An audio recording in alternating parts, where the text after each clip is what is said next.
घे खाऊन बघ आता कसे झाले पोहे. चव कशी आहे.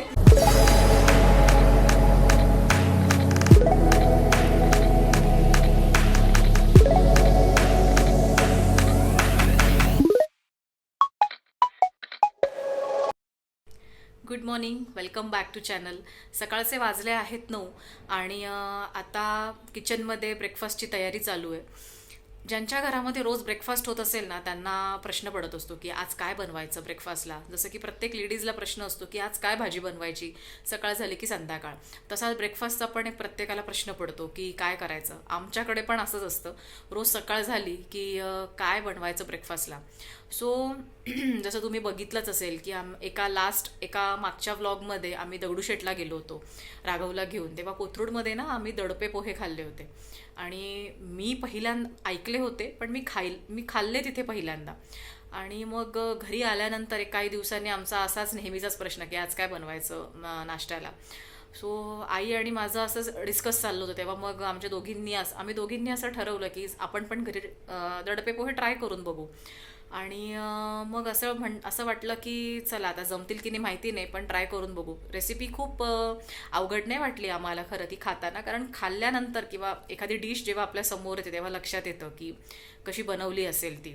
सो आज आमचा मेनू आहे दडपे पोहे बनवायचा करणार आहोत. मग म्हटलं की ही रेसिपी तुमच्यासोबत पण शेअर करू. बऱ्याच जणांना माहिती पण असेल, असं नाही आहे की कोणाला माहिती नसेल किंवा आम्ही काहीतरी वेगळी रेसिपी तुमच्यासमोर घेऊन येतोय. तुम्हाला पण कदाचित माहिती असेल, कोणी खाल्ली पण असेल, पण ज्यांनी खाल्ली नसेल त्यांनी बघा की कसे आम्ही दडपे पोहे बनवतोय ते. आणि जर तुम्हाला पण जर आवडली ती रेसिपी तर तुम्ही पण घरी ट्राय करून बघा. सो आपण रेसिपीला स्टार्ट करू. Good morning. रोज आपण कांदे पोहे खातो. आज विचार केला चला आज दडपे पोहे करू आणि त्याच्याबरोबर तुम्हाला ती रेसिपी पण शेअर करू. तर त्याच्यासाठी लागणारं साहित्य: कढीपत्ता, थोडी पिठी साखर, एक लिंबाचा रस, चवीनुसार मीठ, चवीनुसार आपल्या आवडीनुसार आपल्याला कसं आवडतं तिखट, कमी तिखट तशा मिरच्या आणि बारीक चॉप केलेला कांदा. हे ओलं नारळ मी खाऊन घेतलं आणि शेंगदाणे आणि भरपूर कोथिंबीर. बस एवढं साहित्य लागतं. आता मी अगोदर काय केलं, 3 वाट्या पोहे घेतले आणि त्यात पाणी टाकून जरा भिजवून ठेवले, म्हणजे ते जरा चांगले मुरतात आणि नरम होतात. मग आता त्याच्यासाठी लागणारं साहित्य आहे हे सगळं मी तुम्हाला सांगितलंच आहे. ते आता सगळं एकत्र करते म्हणजे त्याला पाणी सुटेल. मिरच्या, खोबरं टाकलं, ओलं नारळाचं जरा छान लागतं. मीठ आपल्या चवीनुसार टाकायचं.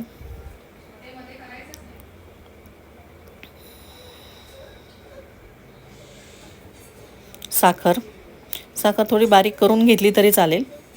जाड साखर असल्यावरती विरघळायला थोडा वेळ लागतो. भरपूर अशी कोथिंबीर, लिंबाचा रस नंतर टाकायचा सर्वात शेवटी. सगळं एकजीव करून घ्यायचं. मी हातानेच करते कारण हाताने केलेलं छान चवदार होतं, चमच्याने तसं लवकर होत नाही. असं एकजीव करायचं मस्तपैकी एकदम छान. त्याला आता पाणी सुटेल, पोहे छान त्याच्यात मुरतील. अजून थोडा वेळसाठी 5-10 मिनटासाठी बाजूला ठेवायचं. कढईत तेल टाकायचं. तेल चांगलं तापले की मोहरी टाकायची, जिरे टाकायचे, कढीपत्ता टाकायचा, शेंगदाणे टाकायचे आणि चांगले परतून घ्यायचे. फोडणी चांगली झाली पाहिजे. आता होत आहे शेंगदाणे.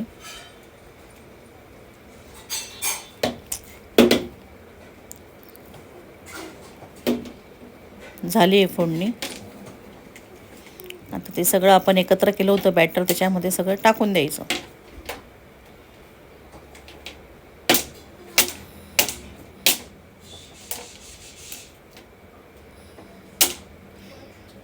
आणि मग एकजीव करायचे. आणि आपण थोड्या वेळापूर्वी जे एकत्र बॅटर केलं होतं कांदा खोबरं वगैरे, ते सगळं त्याच्यात मिक्स करायचं.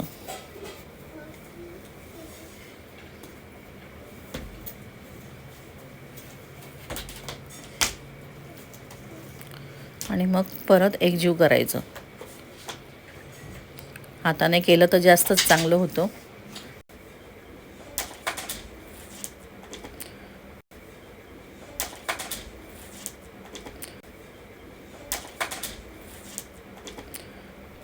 सगळं कालवून झाल्यावर लिंबाचा रस आपण ठेवला होता काढून तो टाकायचा. आणि मला थोडं साखर टाकावीशी वाटली, कमी वाटली म्हणून मी साखर टाकली थोडी.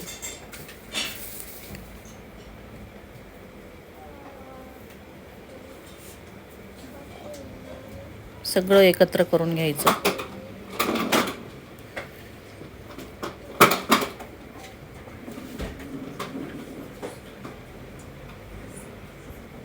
खूप छान लागतात हे पोहे. तुम्ही पण नक्की ट्राय करा.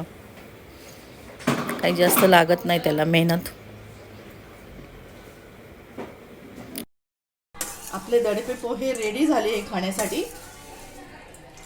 मी आता डिशमध्ये सर्व करते. मी आता पोहे माझ्या मुलाला देते कारण तो खूप दडपे पोहे खातो, त्याला खूप आवडतात. सो दडपे पोहे खाणारे आमच्या घरात एकमेव व्यक्ती म्हणजे आमचे आहो आहेत आणि त्यांनीच सांगितलं होतं की मी नेहमीच बाहेर खातो. आम्ही पण टेस्ट केली होती. सो आता ही टेस्ट आईंनी जी घरी केलेली आहे दडपे पोहे, सो आता ते हे टेस्ट करणार आहे आणि सांगणार आहेत की खरंच ते बाहेरच्या सारखे झालेत का. घे खाऊन बघ आता कसे झाले पोहे. चव कशी आहे ती सांग. तशीच आहे का त्याच्यापेक्षा अजून वेगळी आहे? आपण जसे बाहेर खाल्ले होते ना तसे लागते का, खरं सांगा. जसं असेल तसं. अच्छा, ओके.